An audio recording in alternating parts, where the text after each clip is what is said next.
O Búfalo, de Clarice Lispector, é uma obra emblemática na consolidação e reconhecimento do que chamamos de narrativa poética.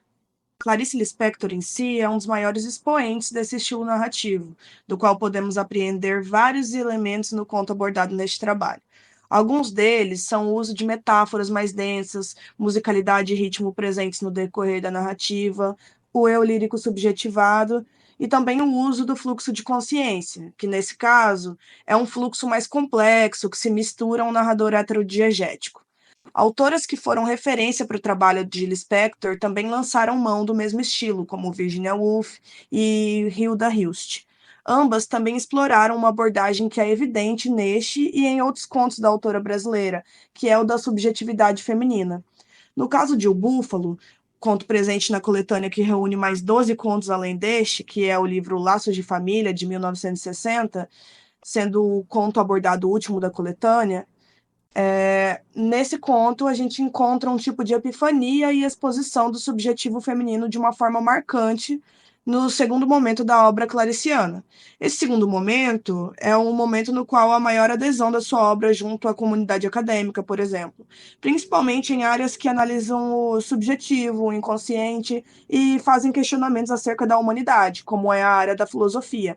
Dentro da dinâmica do conto O Búfalo, encontramos os elementos dessa segunda fase da obra clariciana e que demarcam o que conversamos anteriormente, acerca do estilo da narrativa poética, como, por exemplo, o ser em conflito, um enredo em cadeia sinestésica, uma tensão conflitiva proposta através da relação entre o eu e o outro, entre outros elementos. Nesse conto, acompanhamos uma personagem que, durante um passeio no parque zoológico, tenta resolver um conflito interno. A mesma não consegue sentir ódio, que tanto deseja sentir. Tenta projetar esses ódios nos outros que estão naquele espaço. Nesse caso, os outros são aqueles animais ali presentes. Ela tenta também buscar o ódio através de sensação causada por montanha-russa, por exemplo. Uma sensação que é causada automaticamente, mas as tentativas da personagem são em vão.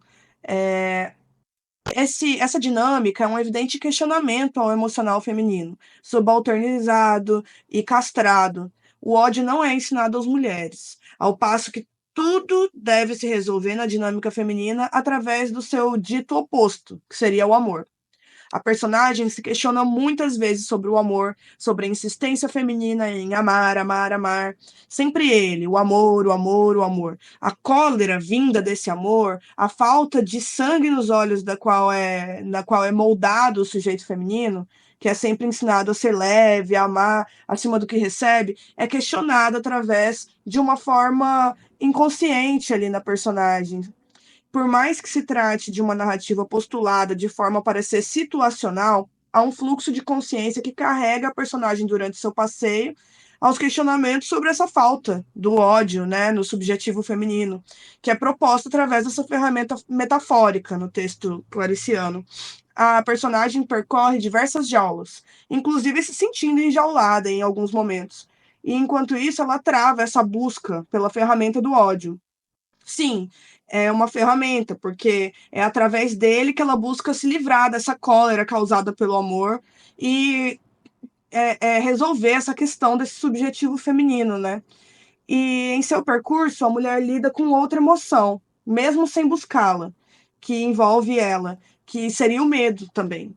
Então, quando ela se confronta com o último animal que ela encontra no conto, o búfalo, ela encara o medo e o conflito interior frente a frente, naquela criatura que encara ela de volta, ao mesmo tempo, olho no olho. Então, essa criatura vai apresentar para ela, de uma forma muito sincera, o ódio, um ódio em meio à calmaria, que é algo que talvez ela não conseguia acessar ainda. Ela estava tentando acessar aquele ódio sangrento, aquele ódio que é exposto de uma maneira bem forte, assim, violenta. Então, esse búfalo apresenta a ela um ódio que é exposto através da calma e que ela buscou durante o conto inteiro. E agora, no final, ela pode contemplar esse ódio que ela tanto buscou. O conto O Búfalo, assim como outros da coletânea Laços de Família, expõe com intensidade o universo feminino e vai revelando os conflitos internos e os questionamentos existenciais vivenciados por suas personagens. No entanto, apesar de compartilhar esses traços comuns com os demais contos da obra, o Búfalo não perde sua originalidade nem sua força própria. Neste sentido, o Santos pontua: a diferença dos textos diz respeito à própria mecânica da escrita, que faz com que cada texto não pare de se transmutar. Daí, por um gesto de tática interpretativa, um texto pode ser olhado como único no modo de proceder suas diferenças. Isto não por possuir uma individualidade completa em si ou por não se relacionar com outro, mas por construir-se pela particular maneira de dialogar consigo mesmo, com o autor e com os outros textos. Então, mesmo quando o conto O Búfalo compartilha, né, de alguns traços e algumas características, ele continua tendo a sua singularidade na maneira, né, como é construído e em como ele dialoga com si mesmo. Então, compreendendo essa perspectiva, partiremos para uma análise da estrutura narrativa de O Búfalo, observando como ele mantém os traços da obra clariciana sem abrir mão da sua identidade própria. Narrado em terceira pessoa, por um narrador não personagem, o conto apresenta a história de uma mulher, identificada apenas como a mulher do casaco marrom, que se dirige ao jardim zoológico com a intenção clara de aprender a odiar. Essa ação vai ser o fio condutor para uma experiência de confronto interno que vai ser marcada pela tensão e pela quebra de expectativas. Logo no primeiro momento, a narrativa nos apresenta a estação primavera do zoológico, um ambiente que contrasta com o estado emocional da protagonista, uma mulher vestida com um casaco marrom. Então, essa personagem, ela é instável, oscilante e ela está tomada por um desejo intenso, que é o de sentir ódio. Desde o início, a escrita ela vai romper com as normas sintáticas, há frases quebradas, interrupções, repetições e um ritmo irregular, o que traduz a turbulência interna da mulher. Clarice, como é característica de sua estética, nos coloca diretamente dentro da mente da personagem, de uma certa forma, porque pensamentos, sensações e linguagem se confundem. A mulher, ela percorre o jardim zoológico encontrando diferentes animais. Primeiro, ela vai ver o leão, que vai ser o leão, ele vai estar junto com a leoa. Então não tem como sentir ódio. E depois ela vai passar pela girafa, que vai representar essa inocência. O hipopótamo vai representar a humildade, né? Os macacos, a alegria. O elefante, ele vai ser um símbolo que, embora seja um animal forte, ele é muito dócil. Então, essa docilidade.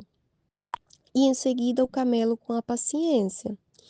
Em nenhum deles ela vai encontrar aquilo que procura. E como se procurasse, né, nesses encontros, algo que a afastasse do ódio, porque quando ela vê para a qualidade desses animais, ela não pode sentir ódio. Então ela acaba se frustrando. E nesse primeiro momento também é revelado o motivo dela querer sentir tanto ódio, né?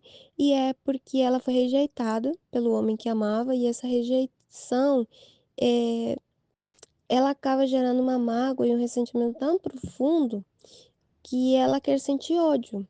E esse ódio que ela ainda não sente, mas que persegue desesperadamente, vai ser essa tensão conflitiva dentro da obra.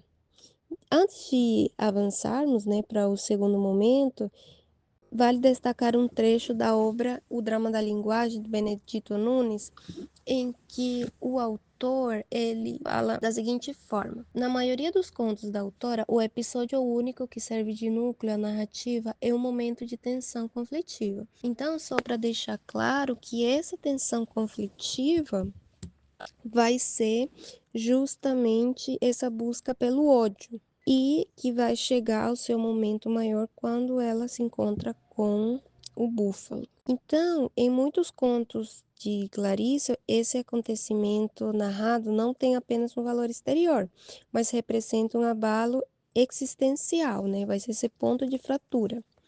E então isso vai nos ajudar a compreender o que essa rejeição tá identificando.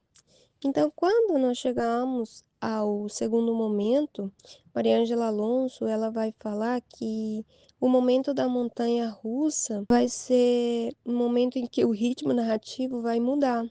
Ele vai mais rápido, mais ágil. Então essa narrativa se acelera e vai ganhando como um tipo de impulso. A mulher, ela vai procurar, né, essa violência pela velocidade, só que ela vai ter um momento de euforia. E isso vai afastá-la novamente do ódio que ela quer sentir. Então essa personagem também ela vai começar a lembrar de episódios passados, fazendo surgir, né, o que se conhece como dupla temporalidade, porque vai ser esse presente que está acontecendo, mas ao mesmo tempo a mulher vai nos levar para lembranças do passado. E essa lembrança é interessante porque vai destacar um episódio em que sua bolsa cai no meio da rua e vai expor suas intimidades, né? Que vai ser uma cena simbólica de vulnerabilidade, de exposição. E esse momento é tão marcante, né? E tão interessante pelo fato de que será retomado no romance Um Sopro de Vida, quando a personagem Angela Praline vivencia exatamente o mesmo episódio, né? Essa repetição não é coincidência.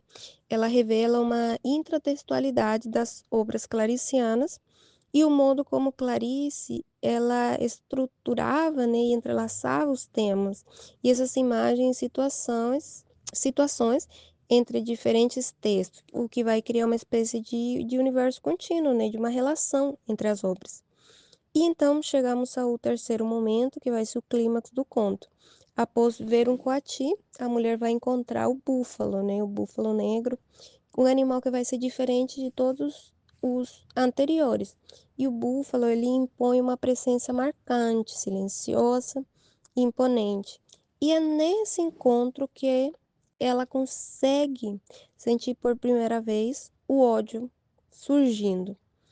O búfalo parece olhar para ela, mas fica essa dúvida. Então, existe uma dúvida inicial, uma tensão de sedução e de reconhecimento. A mulher ela vai ficando ansiosa por ser vista e ela luta por esse olhar. Quando finalmente ela tem esse momento com o búfalo, é uma conexão profunda. Então, existe essa ligação entre o eu e o outro. E neste momento, o búfalo deixa de ser apenas animal e ele passa, a gente pode entender que ele passa a representar o homem que ela quer odiar. Então, ela encontra esse homem no búfalo. E claro que isso é simbólico, né? O resultado de olhar e ser o auge do conto, né? Que essa mulher finalmente sente o ódio e, tomada por essa emoção, se autoagride. O ódio que ela deseja não é direcionado ao outro, né? Pode ser entendido que um ódio a ela mesma. É esse momento de dor, né? De ruptura. E entre os aspectos mais importantes do conto e da obra de Clarice Lispector, de uma forma geral, se destaca o uso da repetição, palavras como amor, ódio, olhar e sons como os das letras R e S aparecem constantemente, vão criar uma certa musicalidade. Há também uma constante presença de perguntas sem resposta, que reforçam o tom de dúvida e de desconcerto. A narrativa também vai ser uma mistura de sensações físicas e emocionais, como quando a mulher aperta a boca, quando ela coloca os punhos no casaco, ou menciona o calor. E o corpo que vai transmitir essas sensações ou esses sentimentos. E outro ponto marcante é a forma como as personagens claricianas são capazes de olhar para o outro. E nesse ato, elas se reconhecem, né? Elas se percebem. Esse olhar, ele vai além do visual. Ele é também simbólico e existencial. É pelo olhar que o narrador ele flagra aquilo que se esconde, né? O que não é dito mas que deve ser visto, aquilo que incomoda. E por fim, não podemos esquecer da importância do animal na obra clariciana, né? Porque o animal, como o búfalo, ele simboliza o instinto, o desejo, fúria contida, muitas vezes sua ternura também, né? É um tipo de alteridade. E isso vai ser muito presente. Clarice tem diversos contos, né? Como A Mulher que Matou os Peixes, A Quinta História, o Romance com uma Paixão Segundo GH, em que o animal ele vai ser uma parte importante do desenvolver dessa história. Então, é esse confronto